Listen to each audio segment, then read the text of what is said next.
ಕೇಳಿಲ್ಲ ನನ್ನ ಮಗನೇ. ಶ್ರೀಮಂತಿಗೆ ದರ್ಬಾರದಿಂದ ಬರೆಯುತ್ತಿರುವ ನಿನ್ನನ್ನು ಸುಡುಗಾಡಿಗಳನ್ನೇ ಬಂದಿದ್ದಾನೆ ಹೀರೋ ಶಾಗ್ರೆ. ಏ ಪಂಡ ನಾಗರಾಜ್, ನೀನು ಮಾಡಿರೋ ಕೃತ್ಯ ನೆನಪಿಗೆ ಬಂದರೆ ನಿನ್ನನ್ನು ತುಂಡು ತುಂಡಾಗಿ ಕತ್ತರಿಸಬೇಕೆನಿಸುತ್ತದೆ. ಆದರೆ ನನ್ನ ಅಣ್ಣಂದಿರು ಸಿಗಲೆಂದು ಕಾಯುತ್ತಿದ್ದೇನೆ. ಅಣ್ಣ, ಎಲ್ಲಿರುವಿರಣ್ಣ? ಈ ಅನಾಥ ಸತ್ತರೆಂದು ತಿಳಿದಿರುವರೇನು? ಇಲ್ಲಣ್ಣ, ನಾನು ಸತ್ತಿಲ್ಲ. ಇಂಥ ನರಹಂತನಿಗೆ ನಾಳೆ ಆಡುವ ತಾಯಿ ಎತ್ತಿ ಬಂದಿದ್ದರು ನಾಯಿರೋ ಚಾಕರಿ.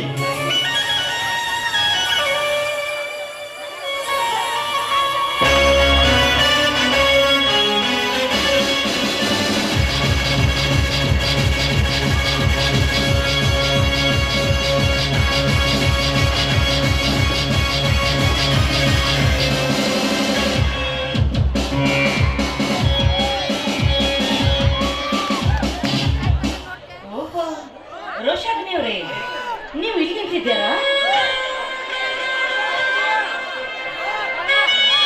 ರೀ ಮಿಸ್ಟರ್, ನಿಮ್ಮನ್ನೇ ಕೇಳ್ತಾ ಇರುವುದು.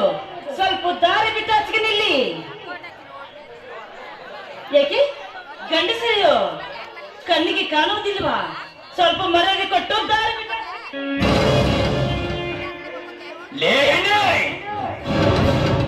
ಅಣ್ಣ ಎಂದು ಕರೆದರೆ ನನ್ನ ಪುಟ್ಟ ತಂಗಿ ಬಂದು ನಿಲ್ಲುತ್ತೇನೆ.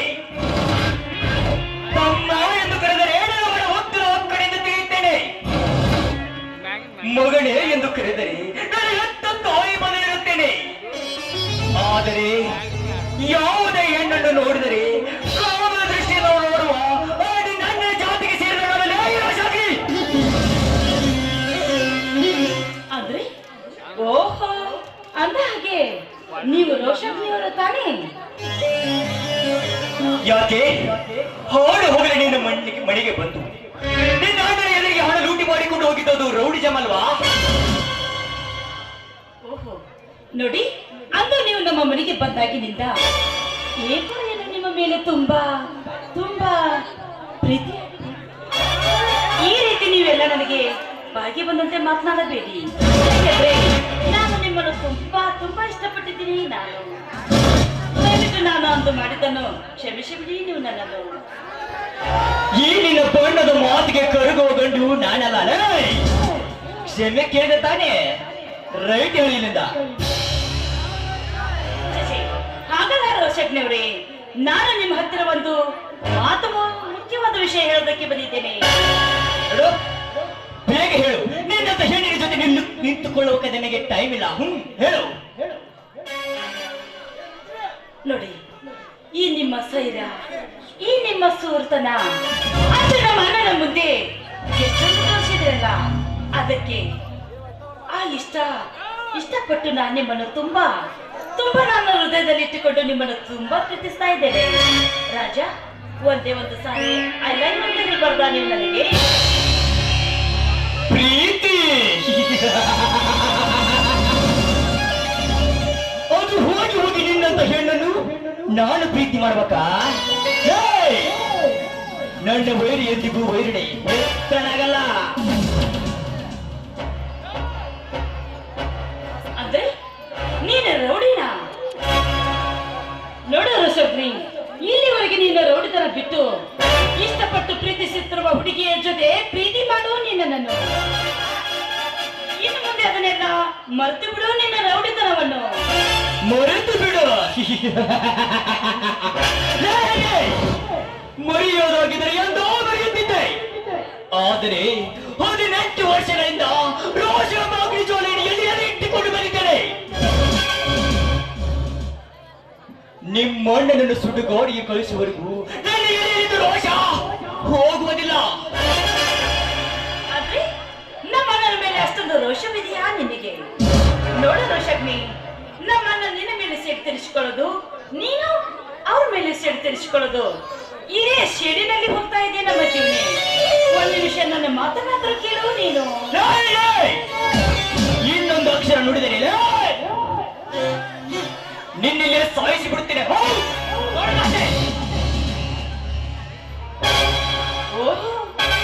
ನಾನು ನನ್ನನ್ನು ಪ್ರೀತಿ ಮಾಡ್ತಾ ಇದ್ದೇನಂತ ನಾನ್ ನಿನ್ನಲ್ಲಿ ಕೇಳಿಕೊಂಡ್ರೆ, ಇಷ್ಟೊಂದು ಪ್ರೀತಿ ಮಾಡುವಂತ ನಾನ್ ನಿನ್ನನ್ನು ಇಷ್ಟಪಟ್ಟು ಇಲ್ಲಿಗೆ ಬಂದ್ರೆ ಈ ರೀತಿ ಹೊತ್ತು ಹೋಗು ಅಂತ ಹೇಳ್ತಾ ಇದೆಯಲ್ಲ, ಓಯ್ ಪ್ರೀತಿಯ ಬೆಲೆಯ ಅರ್ಥ ಏನು ಅಂತ ಗೊತ್ತಿದೆಯಾ? ಆ ಪ್ರೀತಿಯ ಬೆಲೆ ಗೊತ್ತಿಲ್ಲದ ಅನಾಥ ನೀನೊಬ್ಬ. ನನ್ನನ್ನು ಅನಾಥನೆಂದು ನುಡಿದೆಯಾ ಹೆಣ್ಣೆ? ನೋಡ, ಇನ್ನೊಂದು ಕ್ಷಣ ಇಲ್ಲಿ ನಿಂತರೆ ನಿನ್ನ ಅಡ್ಡಡ್ಡಾಗಿ ಕತ್ತರಿಸಿ ಅಳಿಸಿ ಹೋಗಲಿಡೆ ಅಂತ ಹೋಗುವೆ. ಹೋಗುತ್ತೇನೆ, ಹಾಗೆ ಹೋಗುವುದಿಲ್ಲ. ಒಂದಿನ ಒಂದು ದಿನ ನನಗೆ ತಕ್ಕ ಪಾಠ ಕಳಿಸಲಿಲ್ಲ. ನನ್ನ ಹೆಸರು ಸೋಮನೆ ಅಲ್ಲ, ಬರ್ತೇನೆ ಗುಡ್ಡ.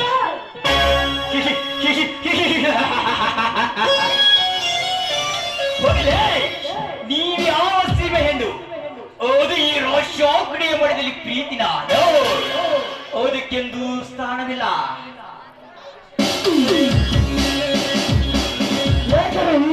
ಒಬ್ಬನೇ ನಿಂತುಕೊಂಡು ಏನೋ ವಿಚಾರ ಮಾಡ್ತಾನೆ ಹರೀಶ್, ನೀನೊಬ್ಬರ ಕಡೆ ನನ್ನ ಜೀವನದ ಸ್ಟೋರಿ ಅರ್ಥ ಮಾಡಿಕೊಂಡವಳು, ನನ್ನ ನಿಜವಾದ ಹೆಸರು ತಿಳಿದುಕೊಂಡವಳು. ಯಾಕೆ ರವಿ ಇವತ್ತು ಒಂದು ತರ ಮಾತನಾಡುತ್ತಿರುವಲ್ಲ? ನೋಡು ಹರೀಶ್, ನನ್ನ ಮೂಡನೆ ಹಾಳು ಮಾಡಿ ಹೋದಳು ಆ ಹೆಣ್ಣು. ಯಾರು ಏನಂದು? ಅದು ಈ ರೋಷಾಗ್ನಿ ಬಳಿ ಪ್ರೀತಿ ಕೇಳಲು ಬಂದಿದ್ದಳು. ಅವಳಿಗೆಲ್ಲೋ ತಲೆ ಕೆಟ್ಟಿರ್ಬೇಕನ್ಸುತ್ತೆ. ಅದಕ್ಕೆ ನೀನೇ ಅಂದ್ಯ? ನಿನಗೆ ಗೊತ್ತಿದೆಯಲ್ಲಪ್ಪ, ಈ ರೋಷಾಗ್ನಿಗೆ ಪ್ರೀತಿ ಪ್ರೇಮ ಅಂದ್ರೆ ಆಗಲ್ಲ. ರೋಷ ದ್ವೇಷ ಆ ಬಂಡ ನಾಗರಾಜನನ್ನು ಮಟ್ಟ ಹಾಕೋದು. ನೀನು ಇಲ್ಲೇ ಮಾತನಾಡಬಾರಿತ್ತು. ಒಂದು ಹೆಣ್ಣು ಶರವನ್ನು ಪ್ರೀತಿ ಕೇಳಿದ್ರೆ ನೀನೊಬ್ಬನ ಮನಸ್ಸನ? ನನ್ನಲ್ಲಿ ಬರೀ ರೋಷ ದ್ವೇಷ ಇದೆ ಎಂದುಕೊಂಡಿಯೇನೋ? ನನಗೂ ಪ್ರೀತಿ ಅನ್ನೋದು ಇದೆ ಕಣೋ. ಆದ್ರೆ ಅವಳು ಯಾರು ಗೊತ್ತಾ? ತಂಗಿ. ನಿನ್ನ ಆ ನಾಗ ಪಾಪ ಇವಳೇನೋ ಮಾಡಿದ್ದಳು. ಬಾರಪ್ಪ ಹರೀಶ, ಇಲ್ಲ ನಿನಗ ಈ ವಿಷಯದಲ್ಲಿ ಗೊತ್ತಾಗಲ್ಲ. ನಡಿ, ಕಾಯ್ತಿರ್ತಾರೆ ಹೋಗೋಣ. ನಡೆಯುವ ಕಾಸು